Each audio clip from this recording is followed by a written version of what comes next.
ખાતે ગણેશના મંડપમાં થયેલ પથ્થરમારાને લઈ સૌથી મોટા સમાચાર સામે આવી રહ્યા છે। સુરત ખાતે પથ્થરમારાની ઘટના બની હતી, જેને લઈ અગત્યના સમાચાર સામે આવ્યા છે। ગૃહ રાજ્ય મંત્રી હર્ષ સંઘવીએ ટ્વીટ કરીને માહિતી આપી છે। અત્યાર સુધીમાં કુલ 27 પથ્થરબાજોની ધરપકડ કરી લેવામાં આવી છે અને ડ્રોન તથા સીસીટીવીથી આગળનું સર્વેલન્સ પણ ચાલુ જ છે।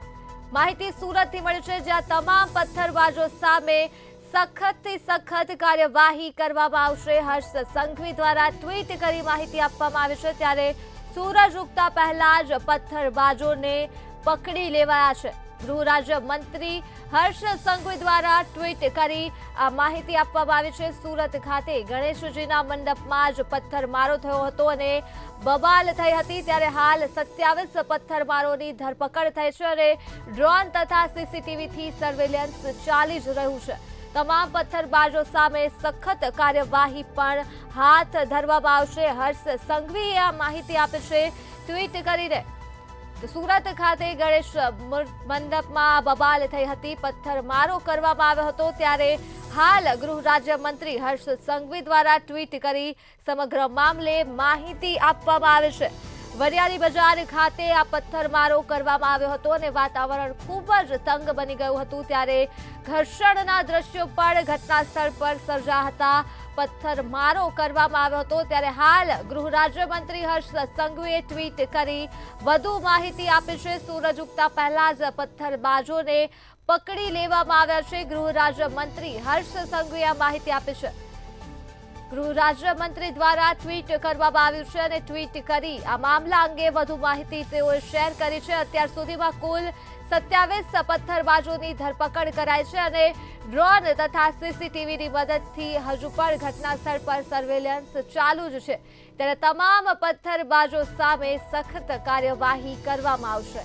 હર્ષ સંઘવીએ આ માહિતી આપી છે સુરત ખાતેથી, જ્યાં પથ્થરમારો થયો હતો અને બબાલ થઈ હતી ગણેશજીના મંડપમાં, ત્યારે હાલ તેઓએ ટ્વીટ કરી માહિતી આપી છે। સમગ્ર મામલે તેઓએ જણાવ્યું છે અત્યાર સુધીમાં 27 પથ્થરબાજોની ધરપકડ કરી લેવામાં આવી છે અને ડ્રોન તથા સીસીટીવીની મદદથી ઘટના સ્થળ પર સર્વેલન્સ પણ ચાલી જ રહ્યું છે।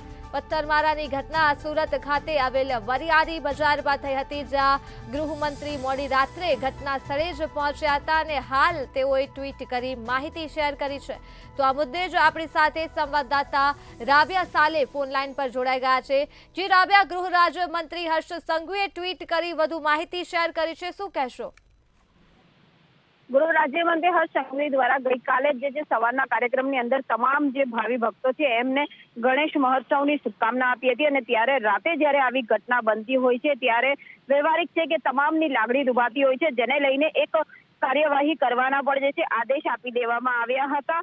ખાસ કરીને જે ગઈકાલની ઘટના છે એ ઘટનાને લઈને ગૃહ રાજ્યમંત્રી હર્ષ સંઘવી દ્વારા ટ્વીટ જે કરવામાં આવ્યું છે એની અંદર કેટલીક જે માહિતીઓ આપવામાં આવી છે, કેમેરાની જે તપાસ છે, સીસીટીવી કેમેરા ફૂટેજને લઈને આરોપીઓને જે પણ એની અંદર ગુનેગાર હશે એમને સજા આપવામાં આવશે એવું પણ સ્પષ્ટ કહેવામાં આવ્યું છે। જે અન્ય લોકોએ જે આ શાંતિ દોરવાનો જે પ્રયાસ કર્યો છે એમને પણ મૂકવામાં નહીં આવશે। જે મહોત્સવ છે એ મહોત્સવની અંદર તમામ જે લોકો છે એ સુરક્ષિત છે એવો વિશ્વાસ પણ આપવામાં આવશે। પોલીસ જે છે એ લોકોની સુરક્ષા માટે જે છે ખડે પગે 10 દિવસ ઊભી રહેશે। જોકે દર વર્ષે પોલીસ હોય જ છે, પરંતુ આ વર્ષે આ જે ઘટના બની છે આ ઘટનાને લઈને ક્યાંક લોકોની અંદર જે અત્યારે ભયનો માહોલ જોવા મળી રહ્યો છે એને લઈને ગૃહ રાજ્યમંત્રી હર્ષ સંઘવી દ્વારા તપાસના આદેશ પણ આપી દેવાયા હતા।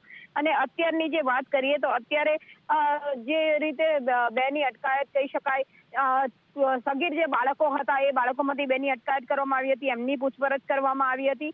તો સાથે જ જે છે તમામ જે મોટા લોકો હતા, જે લોકો ત્યાં પથ્થરમારો કર્યો હતો, જે લોકોએ વાહનોને નુકસાન પહોંચાડવાનો પ્રયાસ કર્યો હતો, વાહનો સળગાવવાનો પ્રયાસ કર્યા હતા, એમની પણ અટકાયત કરવામાં આવી હતી, એમની પણ પૂછપરછ કરી। પોલીસના જે દ્રશ્યો સામે આવી રહ્યા છે એ દ્રશ્યોની અંદર જે છે પોલીસ તમામ જે લોકો છે એમને લઈ જતી પણ નજરે પડી રહી છે। કાર્યવાહી કરતી જે છે પોલીસ અત્યારે દેખાઈ રહી છે।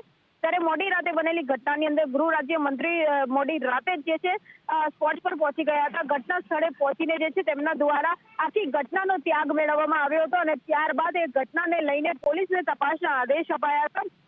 અને હાલ તમામ જે ભક્તો છે એમને ખાતરી આપવામાં આવી છે કે આવું કૃત્ય કરનાર કોઈને પણ બક્ષવામાં નહીં આવશે. તમામને જે છે કડકથી કડક સજા આપવામાં આવશે, જેથી બીજી ફેરી આ રીતનું કૃત્ય કોઈ ના કરી શકે. જી, તમામ વિગતો બદલ આભાર. તો સુરતથી આ મામલો સામે આવ્યો હતો, જ્યાં ગણેશ મંડપમાં બબાલ થઈ હતી, પથ્થરમારો કરવામાં આવ્યો હતો. ત્યારે હાલ ગૃહ રાજ્યમંત્રી હર્ષ સંઘવી દ્વારા ટ્વીટ કરી વધુ માહિતી શેર કરવામાં આવી છે. સુરત ખાતેથી તેઓને જણાવ્યું છે કે અત્યાર સુધીમાં 27 પથ્થરબાજોની ધરપકડ કરી લેવામાં આવી છે.